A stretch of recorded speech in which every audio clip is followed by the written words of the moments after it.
இந்து மதத்திற்கு எப்பயுமே பிரச்சனை வந்துட்டே தான் இருந்தது. 8ஆம் நூற்றாண்டுல புத்த மதம், ஜைன மதம் இப்படின்னு சொல்லி பல மதங்கள் வந்துச்சு. நம்மளுடைய அப்பர் சுவாமிகள் கூட ஜைன மதத்துக்கு போயிட்டு தான் வந்தாரு. அந்த மாதிரி இருக்கும்போது இந்த மதத்துக்கு வரும்போது நம்மளுடைய ஆதிசங்கரர் தான் முதல்ல நம்மளுடைய இந்து மதத்தை காப்பாத்தினாரு. இதுக்கப்புறம் பாத்தீங்கன்னா சிவாஜி நம்மளுடைய முகலாய அரசர்கள் எல்லாம் படையெடுத்தும் போது இந்து மதத்தை காப்பாத்தினாங்க. எல்லா கோயில்களையும் இடிச்சாங்க, மதங்களை நம்மளை அவமானப்படுத்தினாங்க. இந்த மாதிரிலாம் இருக்கிற சமயத்தில் எல்லா கோயில்களையும் பழையபடி கட்டி கொடுத்தவர் தான் சிவாஜி. அவர் 17ஆம் நூற்றாண்டுல. ஆனா இப்போ 19ஆம் நூற்றாண்டுல நம்மளுக்காக நம்ம இந்து மதத்தை காப்பாற்றி கொடுத்தவர் தான் விவேகானந்தர். இப்படி அவர் விவேகானந்தர் என்ன பண்ணினாரு அப்படின்னு சொன்னாக்கா, அவரோட பிறந்த தினமே ஒரு பெரிய சாட்சியா இருந்தது. தை பிறந்தால் வழிபிறக்கம் என்று சொல்லக்கூடிய அந்த நாள்ல, அந்த தை நாள்ல மகர சங்கராந்தின்னு சொல்லக்கூடிய அந்த நாள்ல பிறந்தவர் தான் நம்மளுடைய விவேகானந்தர். இதே தேதி 12ஆம் தேதி ஜனவரி மாதம் 1863 தான் விவேகானந்தர் பிறந்தாரு. அந்த பிறந்த தினமே ஒரு தை திருநாளா இருந்துச்சு. அப்படிதான் நம்மளுக்கு விடிவு காலம் வந்திருக்கு. அவர் ஸ்போர்ட்ஸ்ல ரொம்ப நல்லா விளையாடக்கூடியவர், நல்லா பாட்டு பாடக்கூடியவர், இசைஞானம் இருக்கிறவர்.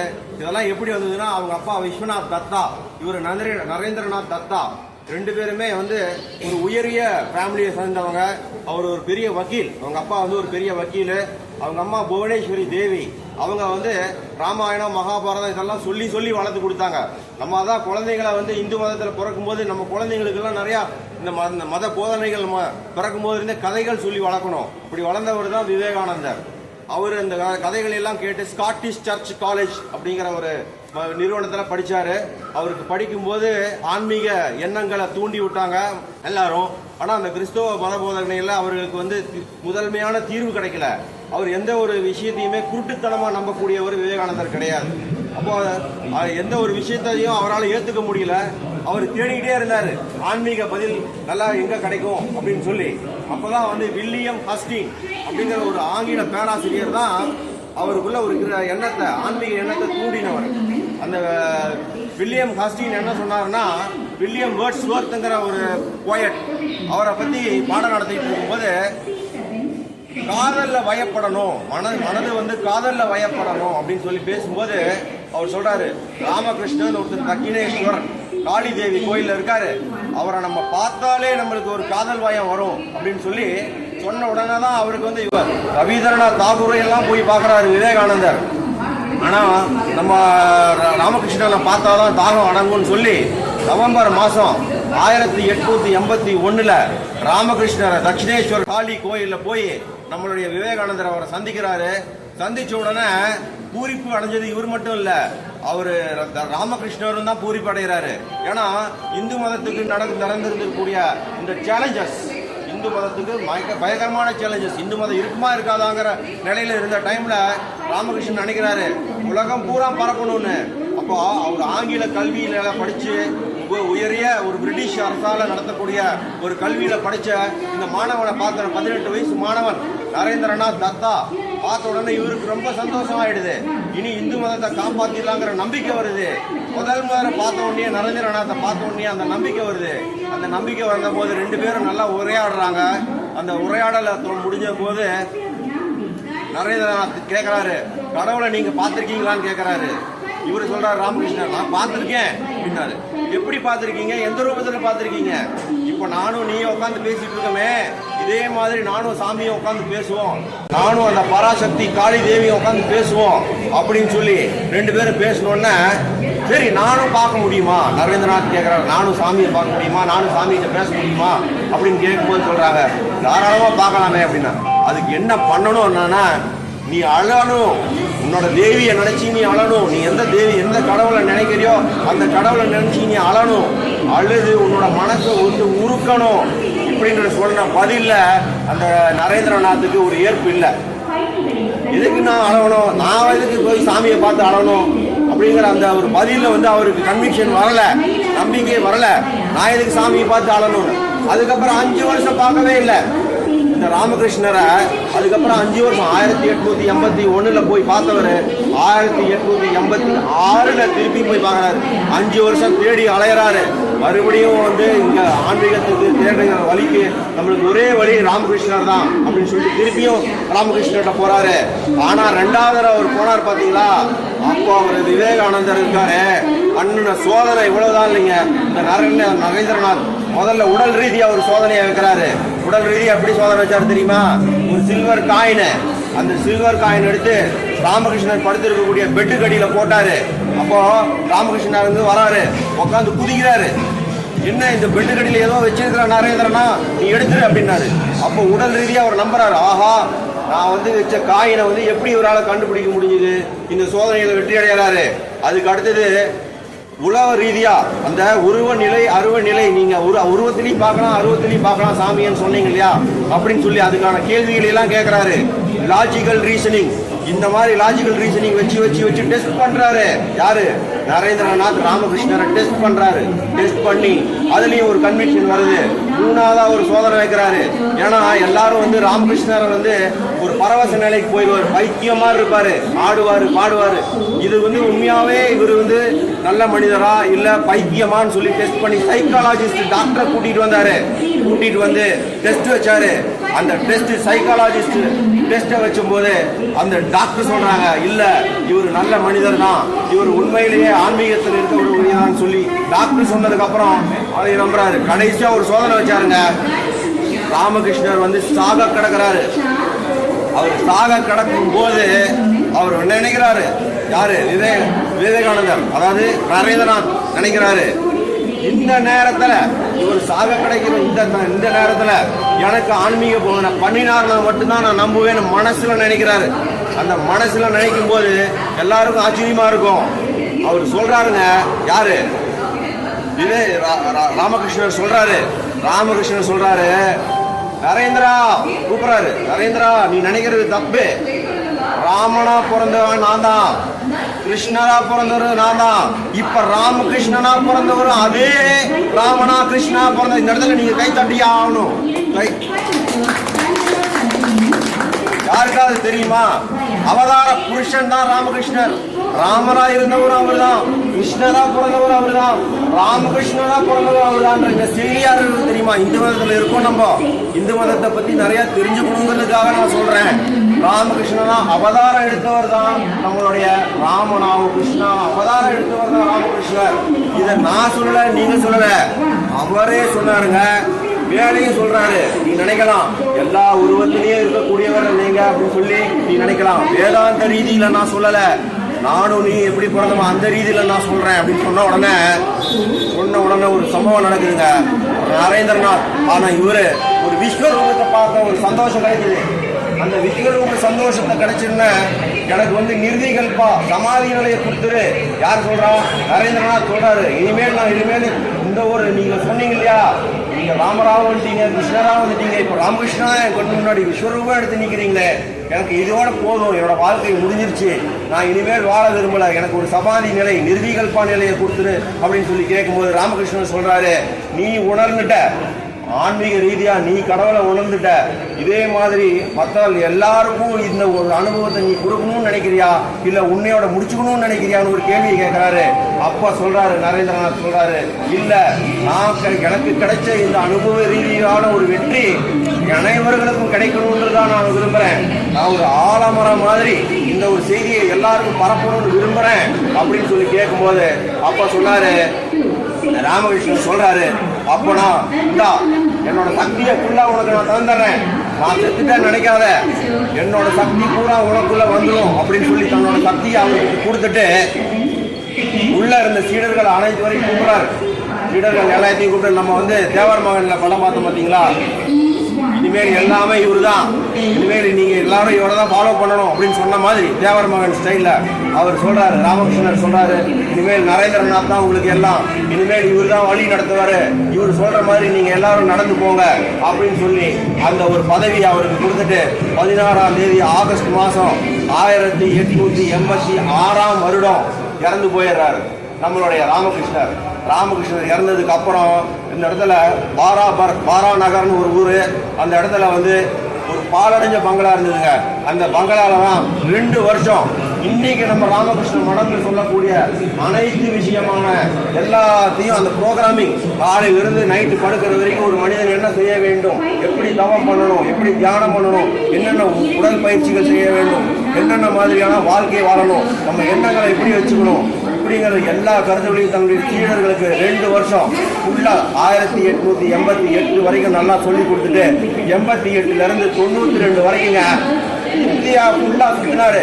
அன்னைக்கு மகாத்மா காந்தி சுத்தின மாதிரி இந்தியா மக்கள் எப்படி இருக்காங்கன்னு சொல்லி தெரிஞ்சுக்கிறதுக்காக வாரணாசி போனாரு, அங்கிருந்து விமாயமலையை போனாரு, அப்புறம் குஜராத்தில் இருக்கக்கூடிய அகமதாபாத் போனாரு, மகாராஷ்டிரால பாம்பே, பூனே எல்லா இடத்தையும் சுற்றி இந்திய மக்களுடைய எண்ணங்களை தெரிஞ்சுக்கிட்டு அதுக்கப்புறம் வந்தாருங்க. 1883ல 82 83 டைம்ல அவர் வந்த இடம் தான் தமிழ்நாடு. தமிழ்நாடு பத்தி ஒரு விஷயத்தை நம்ம தெரிஞ்சே ஆகணும். பூலோகம் சொல்லுது, ஜியாலஜிக்கல் ஸ்டடி சொல்லுது, தமிழகம் தான் முதல்ல உருவான நாடு. அதாவது நிலப்பரப்புன்னு முதல்ல ஃபார்ம் ஆனது தமிழ்நாடு தான், இந்தியா கிடையாது, தமிழ்நாடு தான். அதே மாதிரி இன்னொரு ஜியாலஜியில் இன்னொரு விஷயம் சொல்றாங்க, கடைசியா அழிய போற நாடும் தமிழ்நாடு தான். உலகம் அழியும் போது கடைசியா அழிய போற நாடும் தமிழ்நாடு தான். அந்த மண்ணான பெருமை, நம்ம இங்க நிக்கிறோமே, இந்த மண்ணோட பெருமை அவ்வளவு வலியமானது. அப்படிப்பட்ட அந்த நரேந்திரநாத் 1882ல அங்க வராரு, சென்னைக்கு வராரு. சென்னைக்கு வந்து கால் பதிச்சுட்டு அவர் ஐஸ் ஹவுஸ் அப்படிங்கிற இடத்துல இன்னைக்கு போனாலும் நம்ம பார்க்கலாம், விவேகானந்தர் மடம். அங்க போய் நின்று பேசுறாரு. அங்க இருக்கிற ஆலசிங்க பெருமாள் கோயில்ல எல்லாம் அவருக்கு நிறைய வரவேற்பு, அங்கெல்லாம் போய் பேசுறாரு. அதுக்கப்புறம் கும்பகோணத்துல போய் பேசுறாரு. இன்னைக்கு நம்ம எல்லா இடத்துலயும் பார்ப்போம், arise awake and stop not till the goal reach. படிச்சிருக்கீங்களா? Arise awake and stop not till the goal is reach அப்படின்னு சொல்லி அந்த வாசகம் இன்னைக்கு உலகம் பூரா பவர்ஃபுல்லான ஸ்டேட்மெண்ட்னா அந்த arise awake and stop not till the goal is reach. இந்த ஒரு வாசகம் உருவான இடம், அவர் ஃபர்ஸ்ட் இந்த வார்த்தையை சொன்ன இடம் கும்பகோணம். கைத்தட்டுக்க ஒரு தடவை. அப்போ கும்பகோணத்துல நின்று அந்த arise awake and stop not till the goal reach அப்படின்னு சொல்லி பேசுறாருங்க. அந்த ஒரு பயங்கரமான வந்து ஆடியன்ஸ்ல பேசி முடிச்சுட்டு அங்கிருந்து அப்படியே கன்னியாகுமரி போறாரு. கன்னியாகுமரியில தாங்க அவருக்கு உண்மையான ஆன்மீக பலமே கிடைச்ச இடம். நம்மளோட நிலத்தினுடைய சக்தியை நீங்க பாருங்க. அங்கிருந்து அப்படியே வந்து கடல்ல இருந்து 200 மீட்டர் டிஸ்டன்ஸுங்க. அதாவது கன்னியாகுமரி அங்கிருந்து அந்த பாறை சொல்லுவோம், விவேகானந்தர் பாறைன்னு இருக்கு பாத்தீங்களா. டிசம்பர் மாசம் 25, 26, 27 1882 3 நாள் சோறு தண்ணி இல்ல, எதுவுமே தவம் பண்ணி கிடந்தாரு. அதுதான் அந்த விவேகானந்தர் பாறை. அந்த 3 நாள் அவர் செஞ்ச தவறு, அதாவது இங்க இருந்து 200 மீட்டர் அங்கெல்லாம் வந்து பயங்கரமான சுறாமீன் இருக்கும், 40 அடி ஆழம் கடல். அந்த கடலை நீந்தி போனாருங்க விவேகானந்தர். அவ்வளோ ஹைட்டான ஒரு ஆர்மி மேன் மாதிரி இருப்பாரு விவேகானந்தர். அது அப்படியே போய் அந்த இடத்துல 3 நாள் தவம் பண்ணி அவரோட சக்தி, ஆன்மீக சக்தியை பூரா அவர் வந்து சேர்த்து வச்சுட்டு அதுக்கப்புறம் அப்படியே வராரு. மதுரையில வந்து முக்கியமான சம்பவம், நீங்க எல்லாம் தெரிஞ்சுக்கிட்டே ஆகணும்.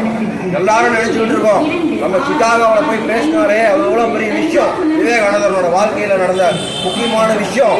அந்த விஷயத்த பாஸ்கர சேதுபதி அப்படின்னு சொல்லக்கூடிய ராமநாதனுடைய மகாராஜா அவர் மதுரையில சந்திக்கிறார். மதுரையில சந்திச்ச உடனே அந்த பாஸ்கர சேதுபதி, நீங்க இந்த ஆன்மீக மாநாட்டுக்கு போய் அவர் முதல்ல சொல்லி கொடுத்தது நம்மளுடைய தமிழக மகாராஜா பாஸ்கர சேதுபதி.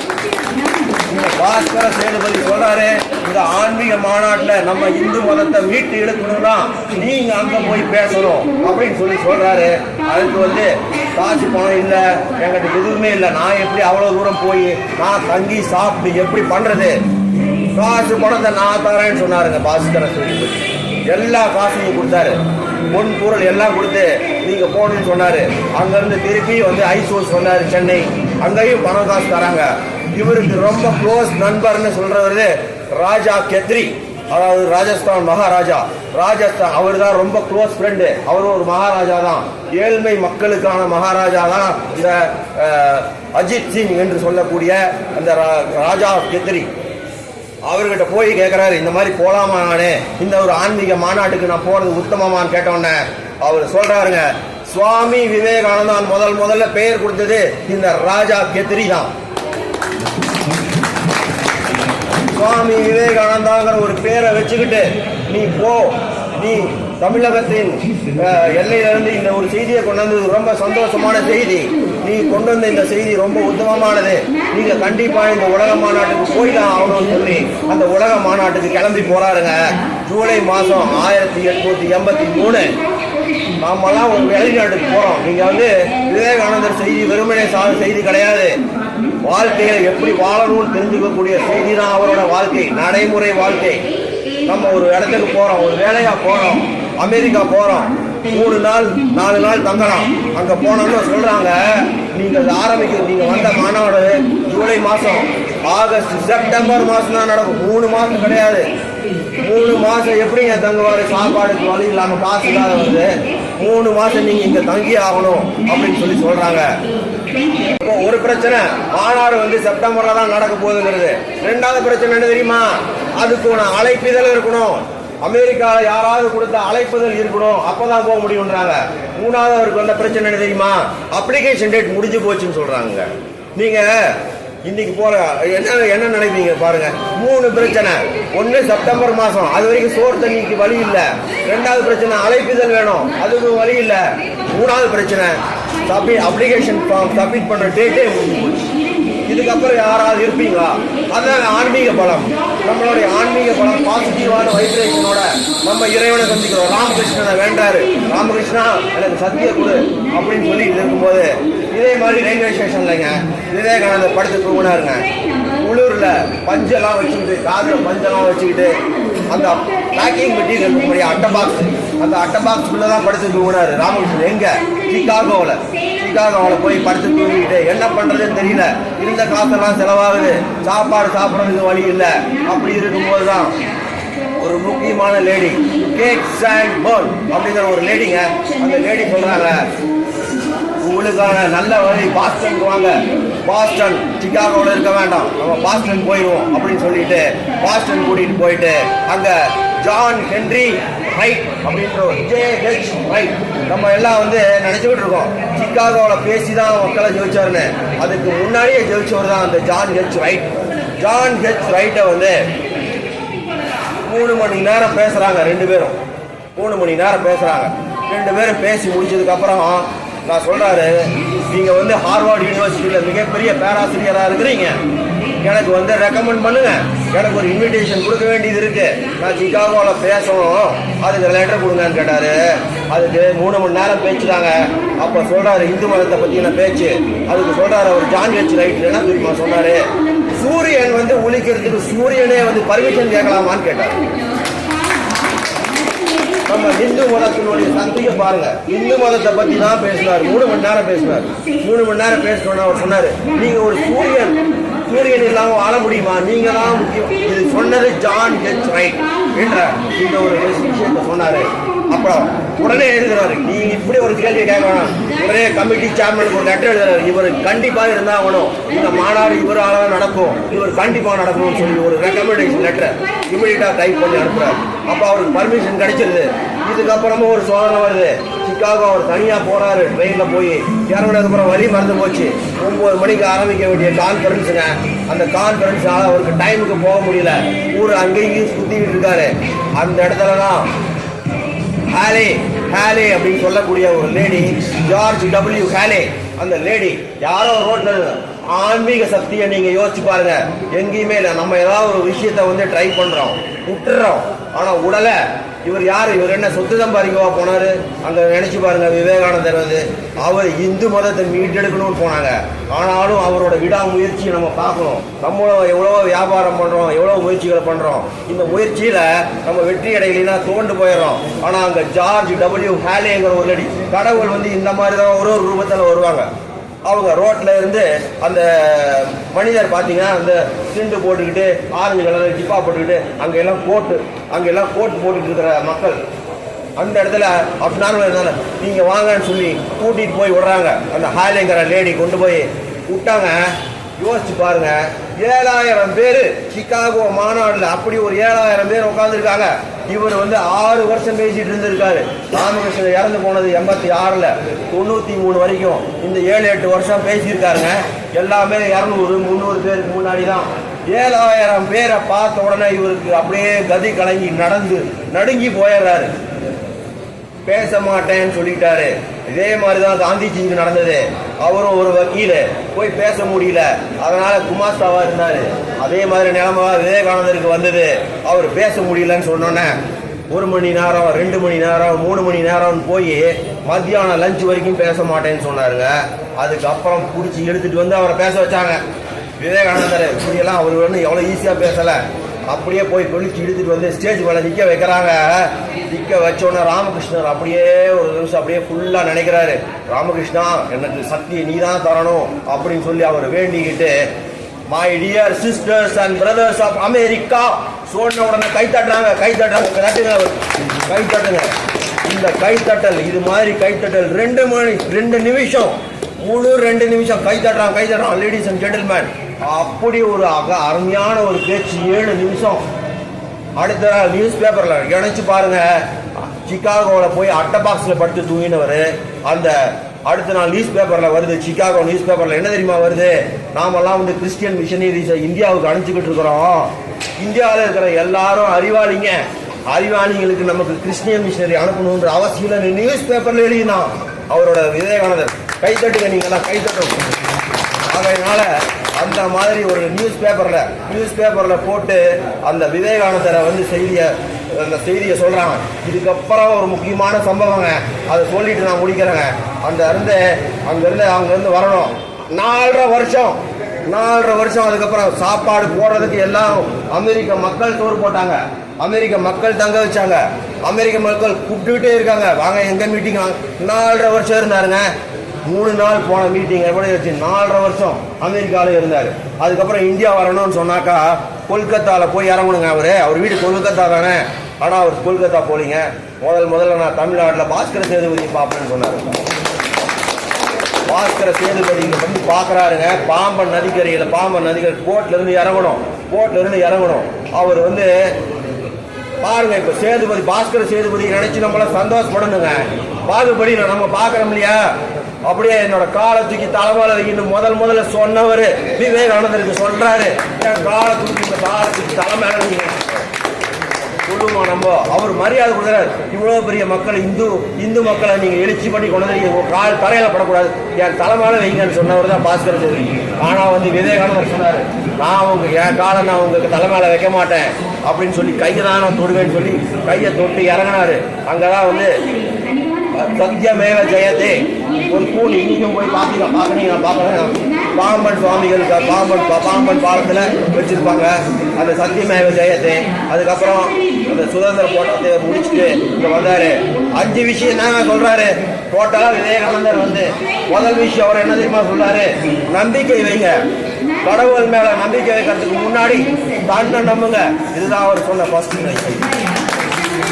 தன்னம்பிக்கை இருந்தாதான் கடவுள் மேல நம்பிக்கை வரும். 2வது அவர் சொல்றாரு, நம்மளாம் இன்னைக்கு கடவுளுக்கு வெள்ளி கவசம் தங்க கவசம் போடுறோம், சாப்பாடு போனோம். ஆனா அவர் என்ன சொல்றாரு? பக்கத்துல இருக்கிற மனுஷனுக்கு முதல்ல உதவி பண்ணு, அது கடவுளுக்கு போய் சேரும் சொன்னவர் தான் 2வது விஷயம். 3வது ஒரு விஷயம் சொல்றாருங்க. 3வது எந்த மதத்தை, எல்லா மதமும் ஒரே இடத்துல தான் போகுது, ஆனா வழிதான் வேற, எல்லா மதமும் ஒண்ணுதான். 3வது விஷயம் சொல்றாரு.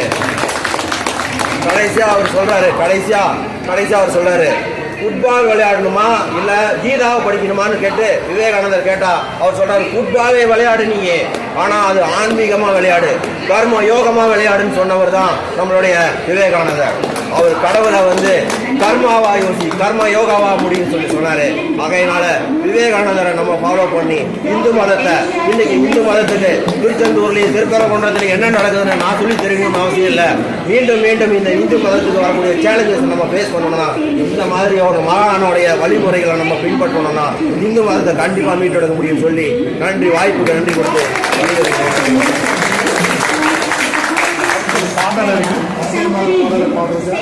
செல்லுபடி அவர்கள்